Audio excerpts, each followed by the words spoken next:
our national security, US national security, but also makes important steps to recognising the pain that was suffered by Chagossian communities and takes steps to remedy those. That completes that urgent question from Bench Churning Govt. We now come to the next urgent question. Murray Gardner. Thank you, Mr Deputy Speaker. I beg to leave to ask the Secretary of State for Foreign, Commonwealth and Development Affairs if he will make a statement on the situation in Bangladesh and recent attacks on the Hindu community there. Thank you very much, Mr Speaker. The UK has a long-standing commitment to the protection of human rights. The UK champions freedom of religion or belief for all, and no one should live in fear because of what they do or do not believe in. We're working to uphold the right to freedom of religion or belief through our position at the UN, G7 and other multilateral fora and in our important bilateral work. And just last month, as he is aware, I visited Bangladesh and as part of the programme met with the Chief Advisor, Professor Dr Yunus, and Foreign Affairs Advisor Tauhid Hossain.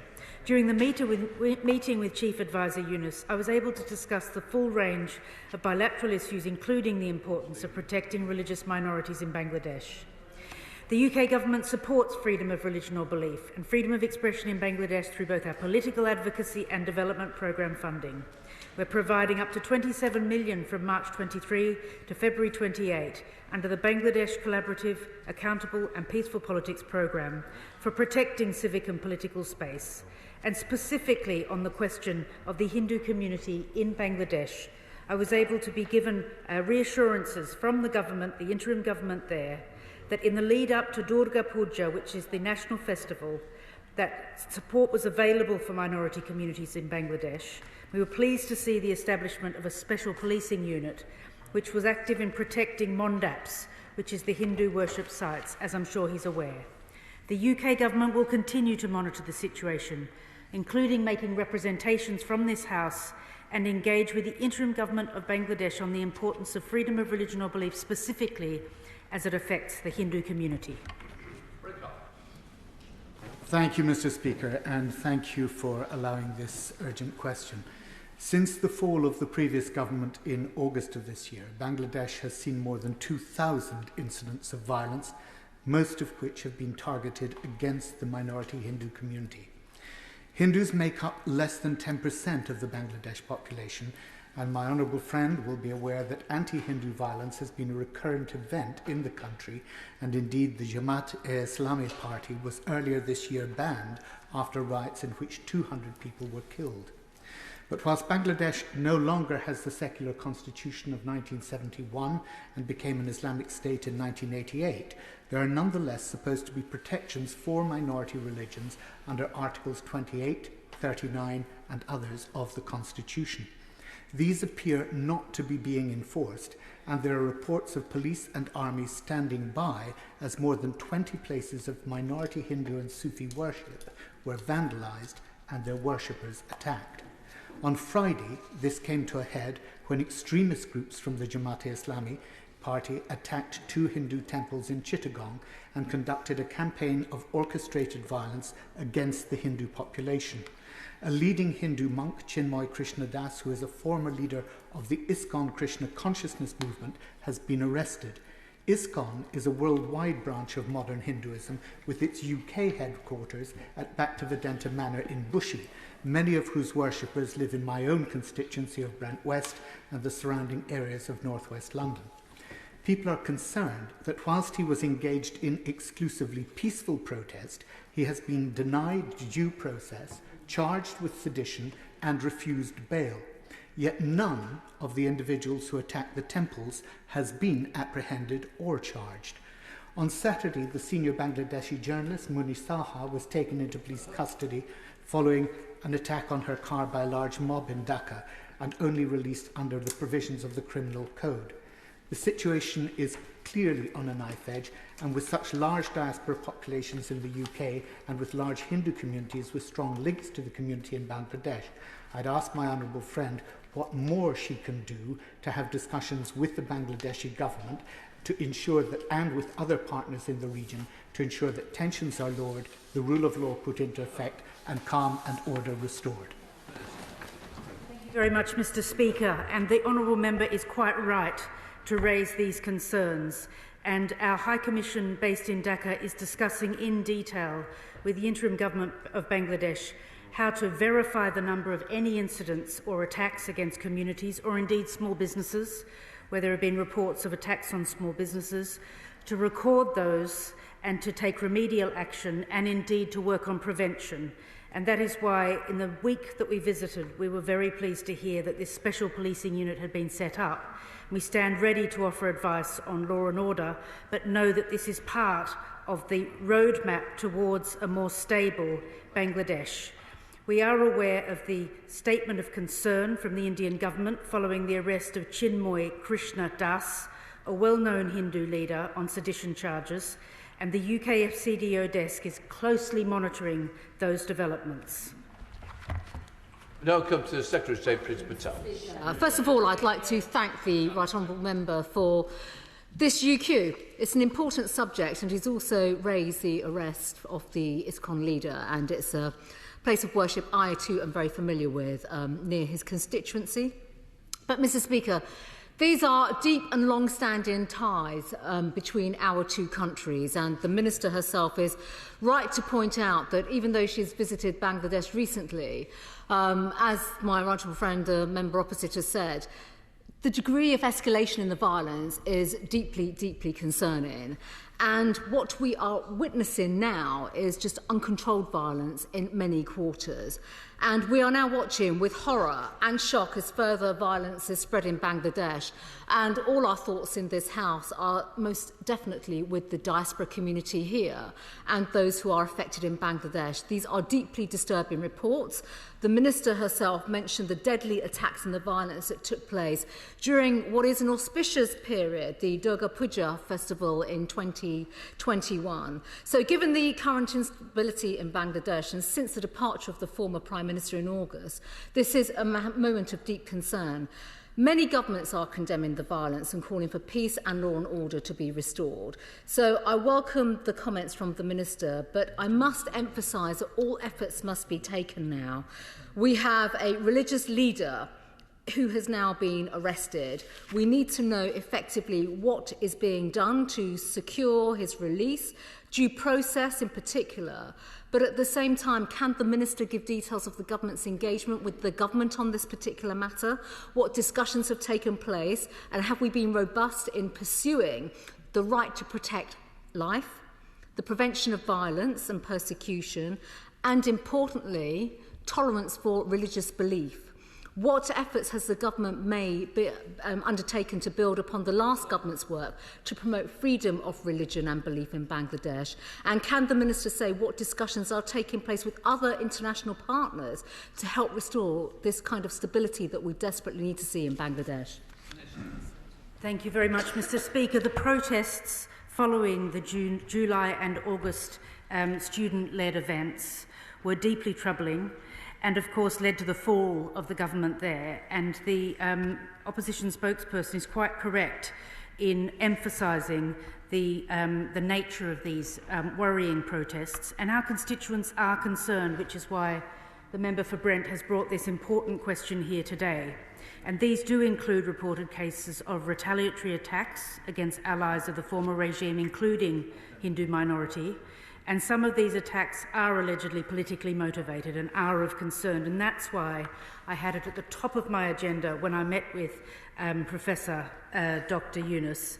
And that's why the effort was made to set up this particular policing unit. And of course, our High Commission is active more than any other that I could see when I was there in guiding, in helping, in supporting a peaceful transition to a new government, elections eventually, and indeed to a harmonious future. And anywhere in the world where freedom of religion or belief is at risk, there we will be standing up for the rights of minority groups. Laura Kirksmith. Thank you, Mr. Speaker. Many constituents in Aylesbury have raised these concerns about the safety of Hindus in Bangladesh, and they've shown me extremely concerning social media content containing threats to Hindus to leave the country or face extermination. Does the Minister agree that this is unacceptable, and can the Minister outline what representations she has made to the government of Bangladesh to ensure that those who are inciting and perpetrating this violence are held to account? I thank the Honourable Lady, and she's doing the excellent work representing her constituents who are concerned about these acts of violence. And I want to impress upon her that the UK was one of the first ministerial support to arrive in Dhaka and to speak with the Chief Advisor, Professor Yunus, and to be vocal in support of minorities.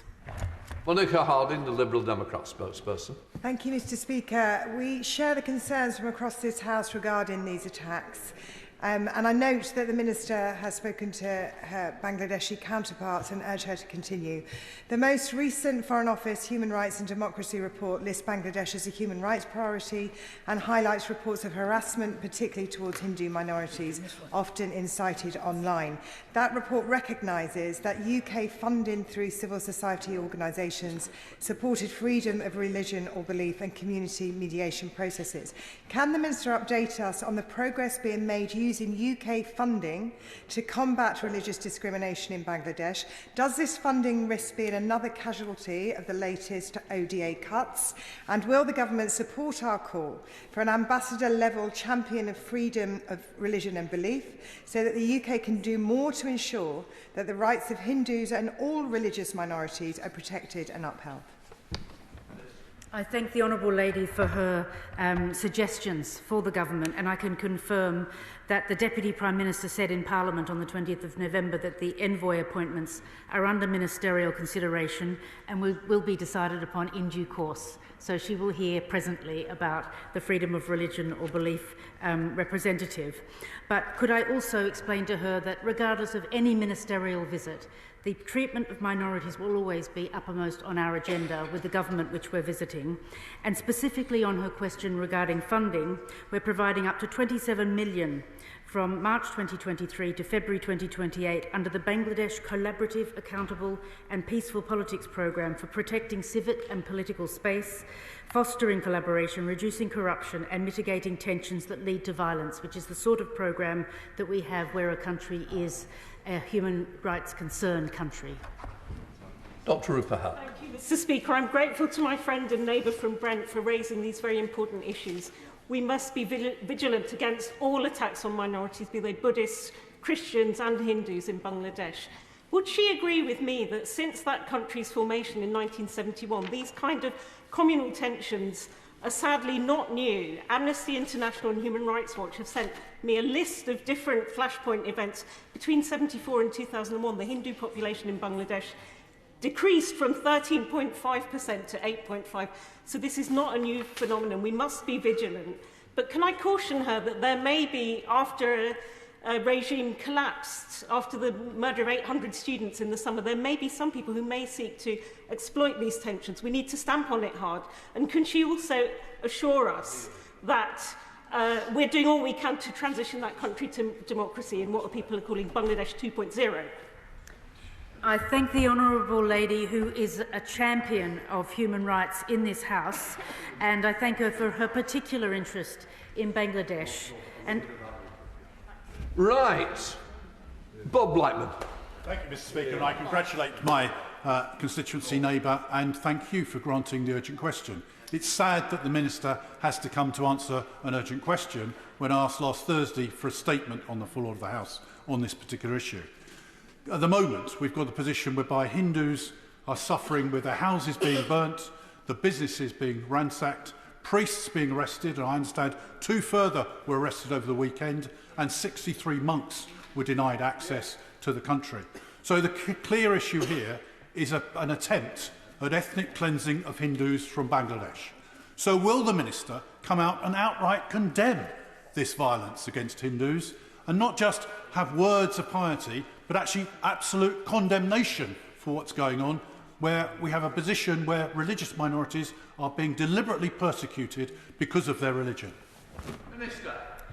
thank you, Mr. Speaker, and he must rest assured that it was at the top of my agenda with Dr. Yunus, who is the interim government leader there, and it was very much at the forefront of our discussion, and in terms of other similar nations, we were there first ministerial visit, and it was absolutely top of the list, and there can be nothing like a face-to-face with the person in charge to underline the importance of freedom of religion or belief, and in this case specifically attacks against the minority Hindu community.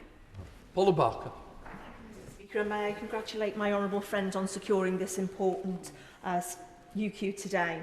I represent a diverse community across my Liverpool-Wavertree constituency. Both Muslims and Hindus alike in Liverpool have made representations to me over the growing sectarian violence, the slide to extremism, and particularly the persecution of the Hindu minority.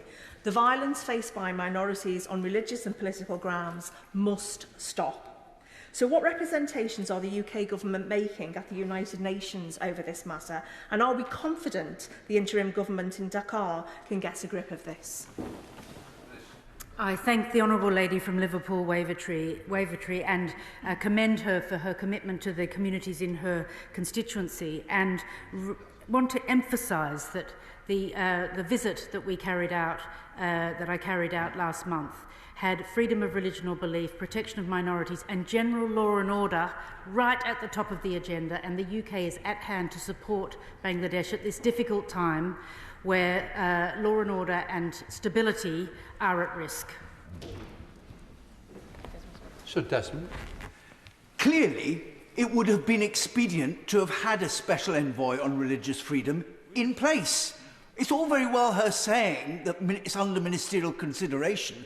What's the problem? Haven't they got anyone committed enough or talented enough to do it? I'm a big believer in mainstreaming all of these important areas, because sometimes if you have a freedom of religion or belief person, then that lets the minister off the hook. But no, I see it as my responsibility, and my responsibility only as the representative of the UK in Dhaka, to make the case for the Hindu community or any other persecuted minority. I'm not going to wash my hands of it and let somebody else do it. It's being mainstreamed across every single ministerial brief as we speak. Amanda Martin. Thank you, Mr. Speaker. Residents in Portsmouth North have loved ones and family members in Bangladesh, and like this House are concerned about their safety and security. Does the Minister agree with me that we want to see a peaceful pathway to an inclusive and democratic future for Bangladesh? And, Mr. Speaker, can she give us in this place and Portsmouth North constituents information on how this is being advanced? The Honourable Lady for her question. First of all, of course, the visit face-to-face with the leadership of the country, but secondly, our ongoing support. The High Commission in Dhaka is very involved with the keeping of law and order, with the advising on anything leading towards the safe holding of elections in sometime in 2025, and indeed in listening to the voices who have been so affected by the violence over July and August, and in specific terms for today's urgent question to the Hindu minority community. Thank you, Mr. Speaker. A number of members of the Hindu community in Mid-Buckinghamshire have contacted me deeply concerned about the situation in Bangladesh, and I urge the Minister to take every diplomatic step possible to protect Hindus in that country. And in that vein, can I ask her if she believes whether Bangladesh's constitution, which guarantees equal status and equal rights in the practice of religion, does provide for a reliable legal basis through which to domestically prosecute cases of religiously motivated violence? We stand ready to assist Bangladesh as it goes forward with its difficult roadmap towards elections eventually. And today's question is so important because law and order is crucial at this fragile time. But we are there to be friends, to be supportive, and to provide any legal assistance that we can offer that country as it goes forward. Brinder Singh Chausa. Thank you, Mr. Speaker. Can the Minister reassure the House on the importance of religion and belief in Bangladesh and across the world in all nations, particularly for minorities? The Minister will appreciate the long-standing and deep ties of the Hindu community in the UK with Hindus in Bangladesh. So can the Minister please detail what engagement she's had with the UK Hindu community on this issue? Does she believe that engagement is important? And indeed with Bangladeshi community in the UK who are also appalled at what's going on?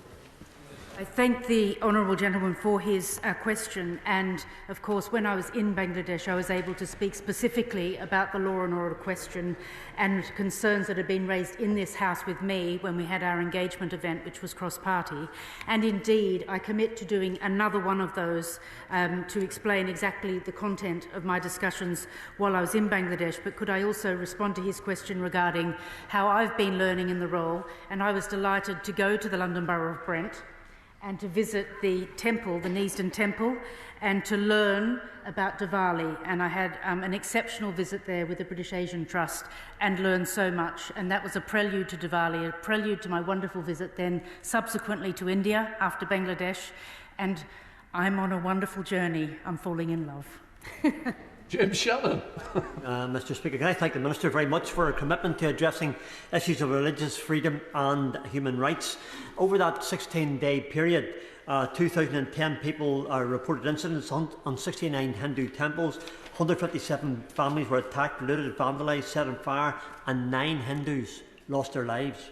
What steps can the UK take to work with the Bangladeshi government and international partners to promote religious minorities in Bangladesh, ensure accountability for these heinous crimes, and promote the fundamental right to freedom of religion or belief for all? Will the government consider raising these issues at the UN or through direct diplomatic engagement to ensure swift and decisive response? Thank you. Mr. Speaker, there can be no greater champion for freedom of religion or belief than the member for Strangford, who worked so closely with the member for Congleton in the former Parliament.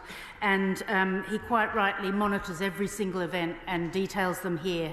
And I will undertake to write back on exactly the instances which he mentions, and also to leave a copy in the library for other members to look at. Kirsten Sullivan. Thank you, Mr. Speaker. Some of my constituents from the growing Indian community in Winchborough are increasingly concerned about the accounts of horrific acts of violence towards the Hindu community in Bangladesh. Does the Minister agree with me that violence against Hindus or any other religious minorities is entirely unacceptable? And what reassurance can she provide my constituents that the UK Government is supporting all efforts to protect the freedom of religion and belief? Thank you very much, Mr. Speaker, and could I commend her as a new member on her calling for that freedom of religion or belief, or freedom not to have a belief, which is so important to the work that we do in this regard. And could I reassure her that not only was it at the top of my agenda when I visited Bangladesh, but also that we continue to monitor any instances of violence, of lack of law and order, and to offer support where we can to the interim government of Bangladesh. Thank you, Mr. Speaker, and I congratulate my honourable friend for securing this urgent question, and I thank the Minister for her response. The Minister will be aware that a significant number of the Bangladeshi Hindu diaspora in the UK have expressed significant concern around the attacks on the Hindu community in Bangladesh, including those in my own constituency. She may be aware that several Bangladeshi Hindu community organisations within the UK have written to the Foreign Secretary recently requesting a meeting. Could I ask the Minister what efforts she and the Foreign Secretary are going through to engage with the community, and would they be willing to agree a meeting to discuss their concerns and hear what action this government is taking? I'm very happy to attend a meeting, as I'm sure the Foreign Secretary will be too, and also obviously as part of learning about the brief I intend to visit a number of different places of worship to emphasise the importance of minority faith groups and to reassure them that when we're doing our work abroad, not just at home, that we're talking about the importance of the freedom of religion or belief or no belief. Thank you. Sam Cullen. Thank you very much, Mr. Speaker. Several of my constituents in North West Cambridgeshire have been in touch, incredibly concerned about family members that they have in Bangladesh. And those family members are living in extreme fear and have done for some time, but particularly since August. The reports of increasing violence against the Hindu community are disturbing. Can I ask the Minister how the government intends to support human rights in Bangladesh and support the Bangladeshi community in my constituency as they go through this difficult time? The youngest member of the House for his concern regarding Bangladesh and the minority communities in Bangladesh, and as their Member of Parliament, his constituents can be informed through the meeting that I will hold as the member responsible with the brief, and I will invite all members to it, so that if anybody would like to come with specific examples, we will have desk there and we'll be able to answer any questions which are forthcoming. Thank you very much, Mr. Speaker. That completes the urgent question. I'm now going to suspend